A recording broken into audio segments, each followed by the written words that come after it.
नमस्कार, स्वागत है आपका जनता टीवी में। मैं हूं आपके साथ सचिन चौहान। मुख्यमंत्री पुष्कर सिंह धामी ने जनपद रुद्रप्रयाग के आपदा से प्रभावित क्षेत्रों का हवाई निरीक्षण किया है और इसी के साथ मुख्यमंत्री पुष्कर सिंह धामी ने स्थानीय जनप्रतिनिधियों और उच्च अधिकारियों के साथ बाकायदा मीटिंग की है। और आपको बता दें कि अतिवृष्टि प्रभावित क्षेत्रों में राहत और बचाव कार्य वहां पर चल रहा है। समीक्षा इसकी लगातार की जा रही है। इस दौरान आपदा से क्षतिग्रस्त हुए मार्गों और पुलों को ठीक करने के लिए लगातार काम भी किया जा रहा है और खुद मुख्यमंत्री इसकी मॉनिटरिंग कर रहे हैं। इस दौरान मुख्यमंत्री धामी ने कहा कि हमारी सरकार जल्द से जल्द केदारनाथ यात्रा मार्ग को पहले की तरह संचालित करने के लिए बहुत तेजी से काम कर रही है। आपदा आई थी, बहुत बड़ी आपदा थी और जिससे काफी बड़ा नुकसान क्षेत्र में हुआ है। लगभग 29 स्थानों पर, छोटे बड़े स्थानों को लगा दिया जाए तो 29 जगह पर सड़क मार्ग कट हुआ है और भूस्खलन की चपेट में आया है। 2 स्थानों पर पुल भी और तमाम जो सरकारी संपत्तियां हैं उसका भी नुकसान हुआ है। कटाव बहुत हुआ है। बिजली की लाइनें क्षतिग्रस्त हुई हैं, पेयजल की लाइनें क्षतिग्रस्त हुई हैं, दूर संचार सेवाएं भी कुछ समय बाधित रही हैं। लेकिन सभी लोगों ने मिलकर, यहाँ पर आपदा प्रबंधन विभाग के लोगों ने, हमारे जिला प्रशासन के लोगों ने, एनडीआरएफ, एसडीआरएफ, अनेक संस्थाएं, हमारे सभी जनप्रतिनिधिगण, धार्मिक संगठनों के लोग, सामाजिक संगठनों के लोग, हमारे प्रधानगण, पंचायत के प्रतिनिधि, पंडा समाज के लोग, तीर्थ पुरोहित, सब ने आगे आकर इस मुश्किल समय में तेजी से इस अभियान में सभी को मदद करने का काम किया है, बचाने का काम किया है, राहत पहुंचाने का काम किया है। राज्य सरकार ने भी और केंद्र सरकार ने भी लगातार इस पर अपना ध्यान पूरी तरह से केंद्रित। भारी बारिश और भूस्खलन के बाद केदार घाटी में फंसे तीर्थयात्रियों को रेस्क्यू किए जाने का काम छठे दिन भी जारी है। रेस्क्यू टीम ने मंगलवार को करीब स्थानीय लोगों को केदारनाथ से भीमबिल एनडीआरएफ और एसडीआरएफ की देखरेख में रवाना किया है और साथ ही टीम जंगल चट्टी से भी 161 लोगों को एनडीआरएफ चिरबासा लेकर पहुंची है। वहीं रेस्क्यू टीम ने सोमवार को केदारनाथ पैदल मार्ग में फंसे 1400 से ज्यादा लोगों को सुरक्षित स्थानों पर पहुंचा दिया है।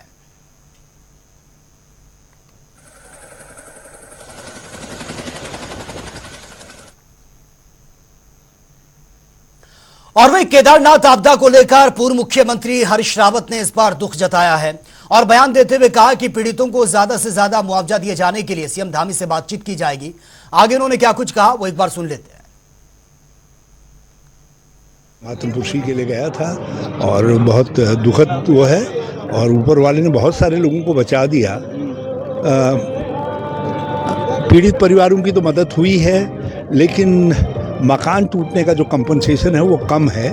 मैंने जिलाधिकारी से भी कहा है, सेक्रेटरी से भी कहा है और मौका लगेगा भी चीफ मिनिस्टर से भी कहूँगा कि वो। और वे उत्तराखंड में मानसून की स्थिति लगातार ये गहराती जा रही है। पहाड़ों से लेकर मैदानी इलाकों तक भारी बारिश की तबाही देखने को मिल रही है। प्रदेश के चमोली और बागेश्वर जिले के कुछ इलाकों में भारी से भारी बारिश का ऑरेंज अलर्ट जारी कर दिया गया। तो वहीं देहरादून, रुद्रप्रयाग, टिहरी, पौड़ी, पिथौरागढ़, नैनीताल, चंपावत और उधम सिंह नगर जिले में कहीं कहीं तेज बारिश का येलो अलर्ट है। वहीं मौसम वैज्ञानिकों ने बारिश की चेतावनी जारी कर भूस्खलन की आशंका को देखते हुए सावधानी बरतने की भी अपील की है।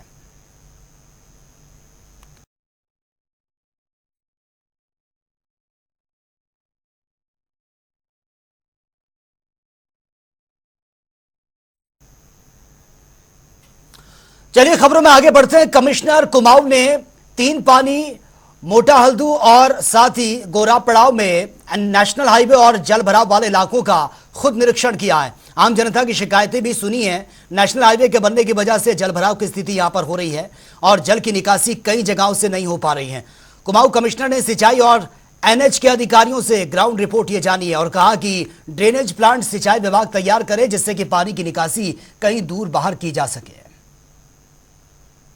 माननीय विधायक जी ने भी कुछ क्षेत्र यहाँ पे दिखाए हैं, वो काफ़ी दिनों से दिखवाना चाह रहे थे। तो एक तो जो आरओबी बन रहा है एनएच का, उसमें ये इशू है कि आरओबी बनने से अब क्योंकि बहुत सारा पानी एक जगह पे आ रहा है, जिससे लोगों ने बताया कि वो जल की निकासी नहीं हो पा रही। तो उसमें 2-3 स्ट्रैटेजी पे हम काम कर रहे हैं। एक तो जल निगम से हम कहेंगे कि वहाँ पे जहाँ सम्प्स बनाने की अगर अवेलेबिलिटी है, सम्प बनाने की पॉसिबिलिटी जहाँ पे, तो वहाँ पे सम्प्स बना के इस पानी को हम निकाल दें।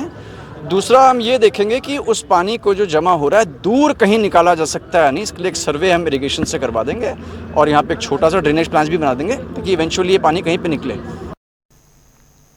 और पिछले दिनों भारी बारिश के बाद मसूरी देहरादून मार्ग साथ ही गलोनी धार के पास भारी भूस्खलन होने से यह टूट गया था, जिससे मार्ग काफी खराब हो गया है। वहीं सुरक्षा को देखते हुए एसडीएम ने मसूरी देहरादून मार्ग पर बड़े वाहनों और बसों के लिए पूरी तरह से इसको बंद कर दिया था, जिससे लोगों और स्कूली बच्चों को परेशानी का सामना करना पड़ रहा था, जिसको लेकर Mussoorie traders and welfare association का एक प्रतिनिधिमंडल उत्तराखंड परिवहन निगम के क्षेत्रीय प्रबंधक से मिला है और बस संचालन किए जाने की मांग की और बस संचालन को लेकर कई सुझाव भी दिए हैं।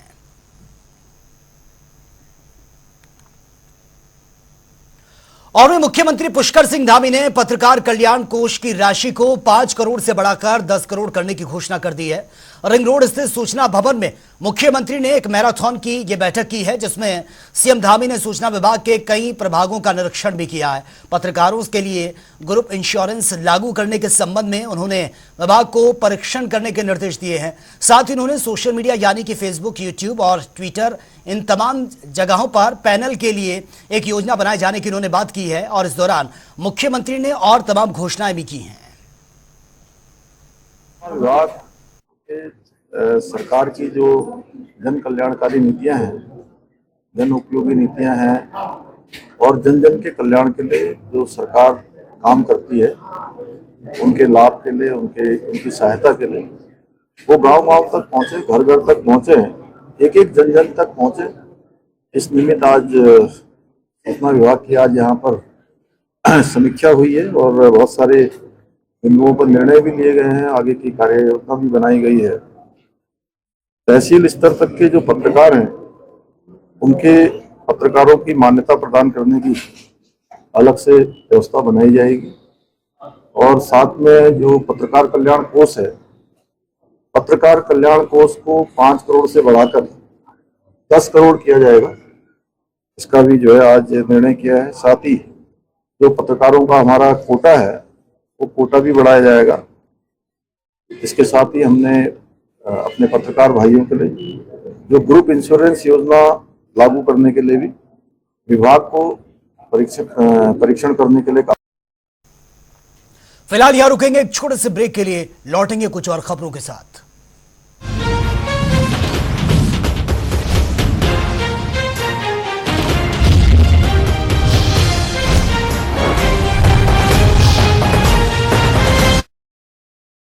हम हरियाणवी अब 100% धुआं मुक्त रसोई में खाना बनाते हैं। हमारा हरियाणा नॉन स्टॉप हरियाणा।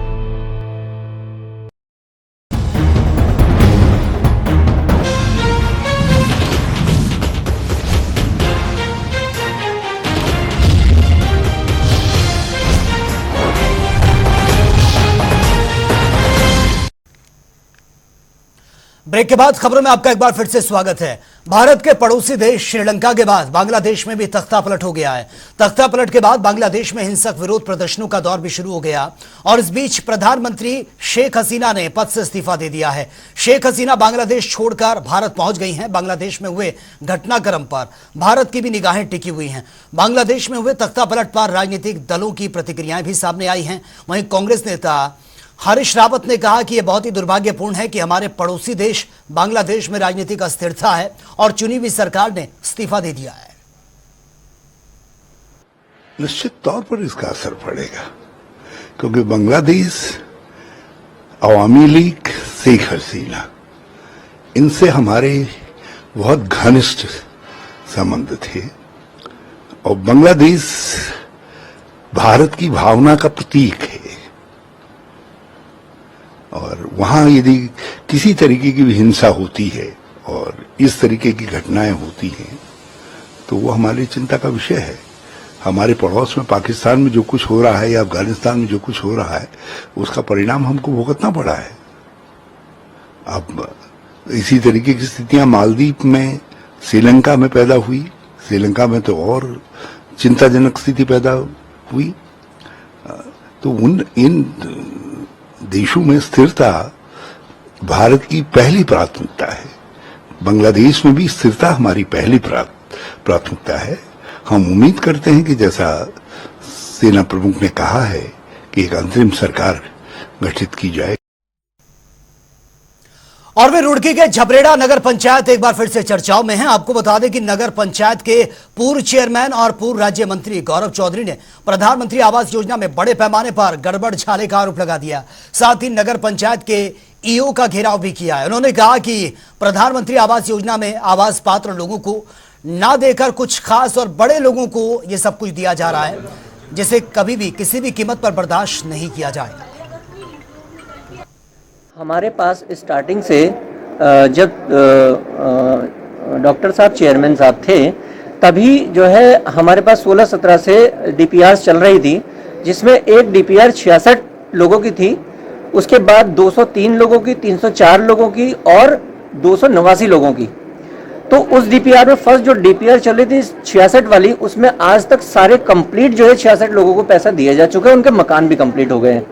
उसके पश्चात 3 डीपीआर और चली पुरानी 203 में कुछ भवन रह गए थे, जिसमें 203 लोगों में से केवल आज की डेट में 38 भवन ऐसे हैं जिनके कुछ पैसा रह गया है। देखिए, कई दिनों से कस्बे में एक सुरसुराहट चल रही थी कि हमारे जो मकान बन रहे हैं उनका जो भुगतान हमें होना चाहिए वो नहीं हो पा रहा, और कई बार नगर पंचायत के चक्कर लगाने के बाद भी उनका ये समस्या का समाधान नहीं हो रहा था। और मेरे पास यहाँ तक सूचना थी कि जो गरीब आदमी यहाँ आते थे नगर पंचायत में, उनसे कोई ठीक से बात भी नहीं करता था। आज हमारे जो ईओ हैं पाठक जी, हमने उनसे समय लिया और समय लेने के बाद उनके सामने समस्या रखी। और बीजेपी के कार्यकर्ता 13 से 15 अगस्त तक हर घर तिरंगा अभियान चलाने जा रहे हैं, और इसको लेकर कांग्रेस का कहना है कि आरएसएस ने कई सालों तक अपने मुख्यालय में तिरंगा नहीं फहराया और अब बीजेपी घर घर जाकर तिरंगा फहराने का काम कर रही है। कांग्रेस ने तो आजादी से लेकर आज तक अपने हर अभियान तिरंगे के सम्मान में ही चलाया है। इंस्पेक्शन किया, माननीय विधायक जी ने भी कुछ क्षेत्र यहाँ पे दिखाए हैं, वो काफ़ी दिनों से दिखवाना चाह रहे थे। तो एक तो जो आरओबी बन रहा है एनएच का,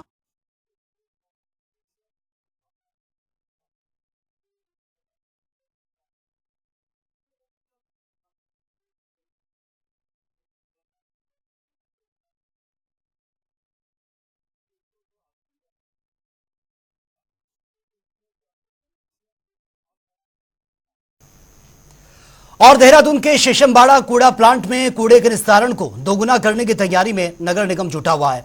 माना जा रहा है कि अगले महीने से शेषमबाड़ा प्लांट की क्षमता को बढ़ा दिया जाएगा, जिसका नगर निगम ने लेआउट भी तैयार कर लिया है। इस बात को लेकर नगर आयुक्त गौरव कुमार ने कहा कि वर्तमान में देहरादून में कूड़े के निस्तारण क्षमता लगभग 450 टन है और शेषमबाड़ा प्लांट की क्षमता लगभग 250 टन है प्रति शिफ्ट है, और जिसे देखते हुए 2 शिफ्टों में कूड़े का निस्तारण यह किया जाता है। देखिए, अभी हमारे शहर की वर्तमान जो कूड़े की जनरेशन है वो 450 टन है, और हमारा जो प्लांट की कैपेसिटी है वो 250 टन पर शिफ्ट की है। तो हम अभी 2 शिफ्ट में प्लांट को ऑपरेट करते हैं पूरे कूड़े को प्रोसेस करने के लिए। इसमें माननीय एनजीटी के द्वारा निर्देश दिए गए थे कि प्लांट की कैपेसिटी को इंक्रीज़ किया जाए, बढ़ाया जाए। तत्क्रम में हमारे द्वारा प्लांट में एक ट्रॉमेल मशीन, बैलिस्टिक सेपरेटर तथा श्रेडर मशीन के लिए शासकीय में प्रोजेक्ट तैयार किया गया, जिस पर शासन से अनुमति मिली और उसमें टेंडर लग चुका है, उसका लेआउट फाइनल किया जा चुका है। इस माह अंत तक मशीनरी इंस्टॉलेशन होने की संभावना है। हरिद्वार जिले में लक्सर पुरकाजी हाईवे पर 2 बाइकों की आमने सामने जबरदस्त टक्कर हुई है। इस दौरान एक अन्य बाइक भी उसकी चपेट में आ गई है। हादसे में बच्चे समेत 5 लोगों की मौत की खबर है। चपेट में आई तीसरी बाइक पर सवार युवक को भी चोटें आई हैं। सूचना मिलते ही पुलिस मौके पर पहुंची है, जहां उन्होंने शवों को कब्जे में लेकर पोस्टमार्टम के लिए भिजवा दिया है और सभी घायलों को अस्पताल में भर्ती किया गया है। कल शाम को गनौली लक्सर खानपुर रोड पर मोटरसाइकिलों का एक्सीडेंट होने और उसमें कुछ लोगों के गंभीर रूप से घायल होने की सूचना 112 के माध्यम से कोतवाली लक्सर को प्राप्त हुई थी। इस सूचना पर घायल गुरजंट को पप्पू नर्सिंग होम ले जाया गया था और अभिराज को अभी नवीसाल नर्सिंग होम के लिए रेफ़र किया गया था। गुरजंट की मृत्यु हो गई थी उस घटना में, और बाद में अभिराज के बारे में भी मृत्यु होने की सूचना प्राप्त हुई थी। 3 अन्य घायलों को उपचार के लिए मुजफ्फरनगर ले जाया गया था, जिसमें से आज सूचना प्राप्त हुई है कि जीशान, उसकी पत्नी सबनूर और एक बच्ची जिसका नाम इसल है, उनकी भी मृत्यु हो गई है। अभी 2 घायलों का उपचार चल रहा है। और वहीं रुड़की में आरटीओ के अधिकारी किसानों के ट्रैक्टरों के चालान ये काटे जा रहे हैं, तो वहीं किसानों को बेवजह परेशान भी किया जा रहा है। और इसको लेकर रुड़की के किसान यूनियन तोमर के नेताओं ने आरटीओ कार्यालय पर धरना दिया है, जहां पर किसान यूनियन तोमर की ओर से किसानों की सभी समस्याओं को लेकर आरटीओ मैडम को बाकायदा ज्ञापन भी दिया गया, जिसको लेकर आरटीओ मैडम 10 दिनों का आश्वासन उनकी तरफ से दिया गया है। देखो, धरने का मामला ऐसा है, ये भारतीय किसान यूनियन तोमर, अगर हम किसी को फोन भी करते हैं देकर, कोई हमारा फोन उठाने के लिए तैयार नहीं है। जैसे सिंगल टैरी होगी, कोई अपने घर के लिए किसान माल लेकर जा रहा है, उसका 40-45 हज़ार का चालान। सारा का सारा प्रशासन जो फिलहाल यहाँ आरटीओ ऑफिस में भ्रष्ट हो रहा, बहुत उगाही करी जा रही है। यहाँ पे कोई सुनने के लिए किसी की बात तैयार नहीं है।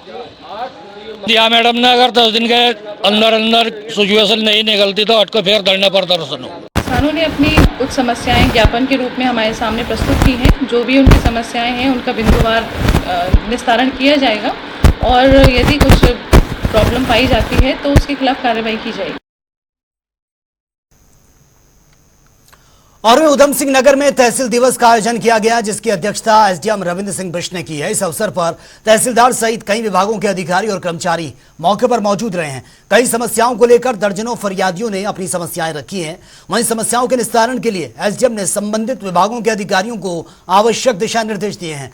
वहीं एसडीएम रविंद्र सिंह बिष्ट ने बताया कि विभिन्न समस्याओं को लेकर दर्जनों फरियादियों ने अपनी अपनी समस्याओं को दर्ज कराया, जिसमें से अधिकांश समस्याओं का मौके पर निस्तारण किया गया है। शेष समस्याओं के निस्तारण हेतु संबंधित अधिकारियों को जांच कर आवश्यक कार्य करने के निर्देश भी दिए गए हैं।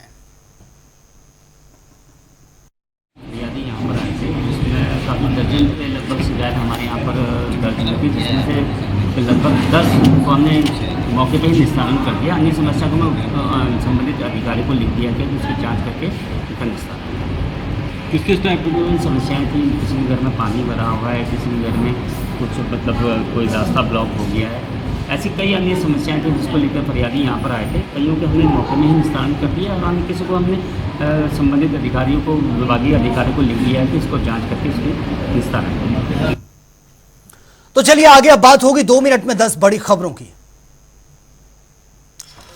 बारिश से केदारनाथ पैदल मार्ग कई जगह से टूटा। सीएम धामी ने ऐसे मार्गों को जल्द ठीक करने के दिशा निर्देश दिए। कहा सड़क बनाने का काम जल्द पूरा होगा। हर घर तिरंगा अभियान को लेकर बीजेपी प्रदेश प्रभारी दुष्यंत गौतम ने तैयार की है कार्यक्रम की रूपरेखा। कहा 13, 14, 15 अगस्त को बूथ स्तर पर होंगे कई बड़े कार्यक्रम। उत्तराखंड में भारी बारिश की चेतावनी। चमोली और बागेश्वर को लेकर ऑरेंज अलर्ट जारी किया गया। अन्य जिलों में तेज बारिश का येलो अलर्ट। सभी लोगों को सतर्क रहने की अपील। केदारनाथ में रेस्क्यू ऑपरेशन छठे दिन भी जारी। 10,000 से ज्यादा तीर्थयात्रियों का किया गया रेस्क्यू। पंडा पुरोहित भी कर रहे हैं श्रद्धालुओं की मदद। हरिद्वार में 3 बाइकों की आपस में जबरदस्त टक्कर हुई। हादसे में 5 लोगों की मौके पर ही मौत, 2 की हालत नाजुक, अस्पताल में भर्ती।